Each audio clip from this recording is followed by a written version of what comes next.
नमस्कार दोस्तों, मैं हूं रमेश कुमार और आप देख रहे हैं मेरा YouTube channel Ramesh study centre. तो साथियों, आज के इस वीडियो में मैं बताने वाला हूं आप लोगों को गॉस के नियम के बारे में। तो बच्चों, गॉस के नियम से बनने वाले जितने भी ऑब्जेक्टिव्स होंगे और इनका जो भी नियम होगा और फॉर्मूला होंगे, सभी का आज हम लोग क्या करेंगे, डिस्कशन करेंगे। तो बच्चों, आइए देखते हैं कि गॉस का नियम क्या है। तो बच्चों, जो बोर्ड पर लिखा हुआ इस पर आप लोग बिल्कुल भी ध्यान ना दें। जैसा कि हम समझा रहे हैं उस पर आप ध्यान दीजिएगा। 100% गारंटी है कि आप लोग समझ जाइएगा। तो बच्चों, आइए देखते हैं गॉस का नियम क्या कहता है और इसका स्टेटमेंट क्या है और इससे फॉर्मूलाएं कौन से निकलते हैं और ऑब्जेक्टिव किस किस टाइप का निकलेंगे। तो बच्चों, गॉस का नियम किस वैज्ञानिक ने दिए? तो कार्ल फ्रेडरिक गॉस ने। तो कार्ल फ्रेडरिक गॉस ने क्या किए थे? किसी बंद पृष्ठ से गुजरने वाली वैद्युत फ्लक्स और उस पृष्ठ में उपस्थित आवेश, यानी उस पृष्ठ में उपस्थित आवेश के बीच संबंध बताने के लिए एक नियम का प्रतिपादन किए और उस नियम को क्या कहते हैं? गॉस का नियम कहते हैं। अब बच्चों देखिए, इनका स्टेटमेंट क्या है। ये तो हुआ कि गॉस नियम किसके किसके बीच प्रतिपादित हुआ। अब उस गॉस के नियम का स्टेटमेंट क्या है? तो बच्चों आइए उनको देखते हैं।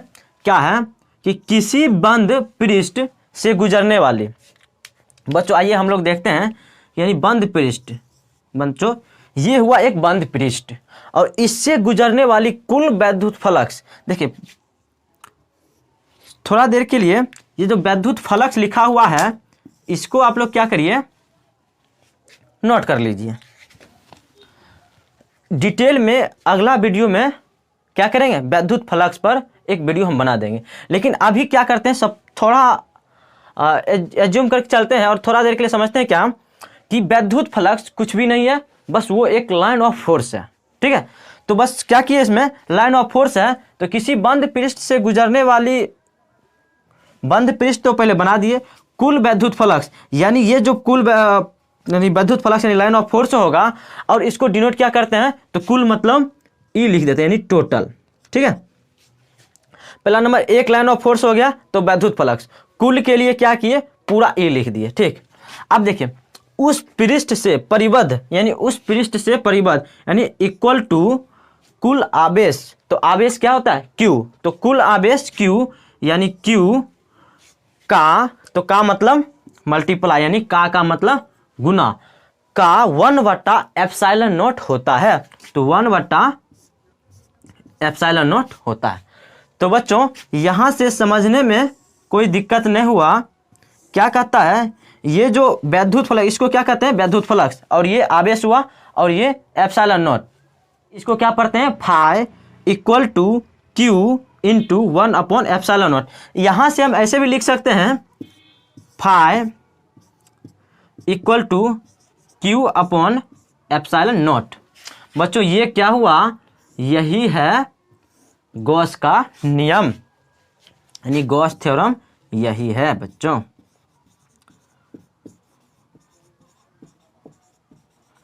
अब बच्चों देखिए, इसमें दो टर्म आया।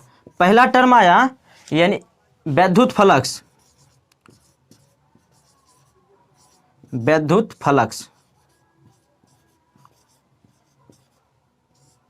और दूसरा एक क्या आया, एक आया ε0। तो बच्चों, ε0 को हम लोग क्या कहते हैं? बच्चों, ε0 ये क्या होता है, तो ये होता है निर्वात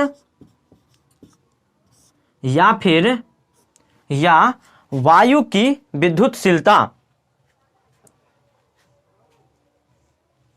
वायु की विद्युतशीलता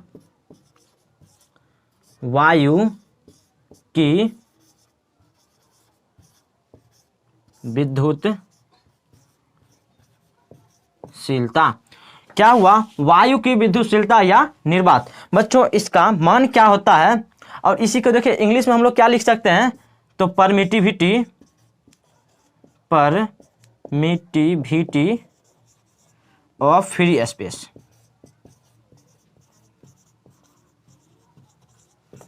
परमिटिविटी ऑफ फ्री स्पेस। बच्चों एप्सिलॉन नोट का जो मान होता है वो क्या होता है, तो epsilon naught equal to 8.85 into 10⁻⁻12 coulomb square पर न्यूटन इंटू मीटर स्क्वायर, इतना इसका मान होता है। साथियों यहाँ एक नया वर्ड आया है क्या, कि वैद्युत फ्लक्स।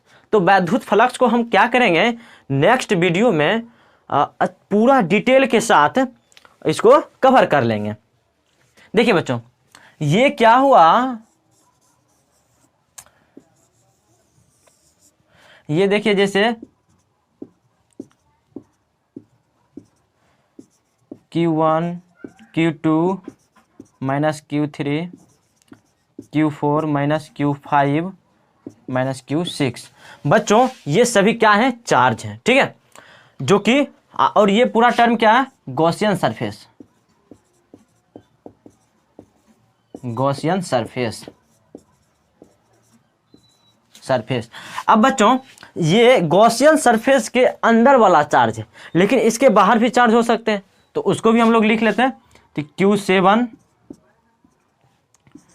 Q8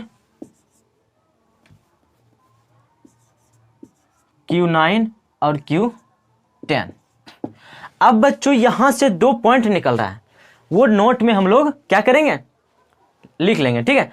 तो बच्चों आप लोग क्या करिएगा कि जितना भी हम बता दिए सभी का नोट्स तैयार कर लीजिएगा। और यहां से नोट क्या निकला कि पहला नंबर इंटरनल के लिए,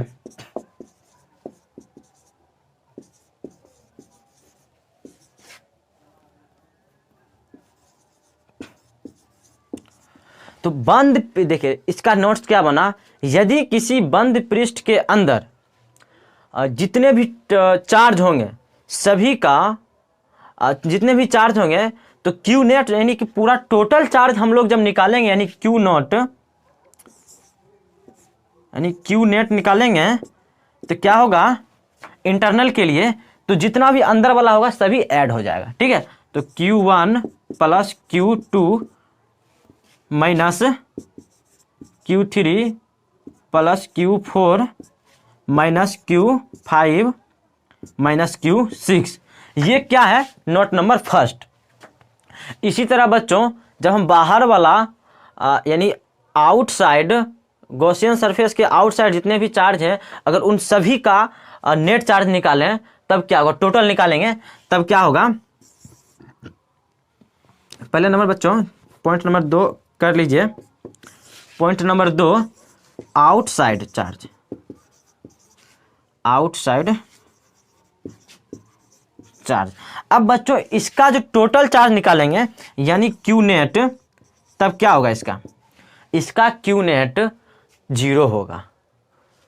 क्या होगा, 0। अब बच्चों आप लोग पूछिएगा कि 0 कैसे होगा, तो देखिए इसका जो स्टेटमेंट जो भी था वो क्या था, बंद पृष्ठ के अंदर, बंद पृष्ठ के बाहर का कोई चर्चा इसमें नहीं किया, तो इसलिए जो भी इसका क्वेश्चन आंसर बनेगा सभी कहां पर जाएंगे, बंद पृष्ठ के अंदर से ही आएंगे, ठीक है। बंद पृष्ठ के बाहर का चर्चा किया तो उसका आंसर 0 होगा।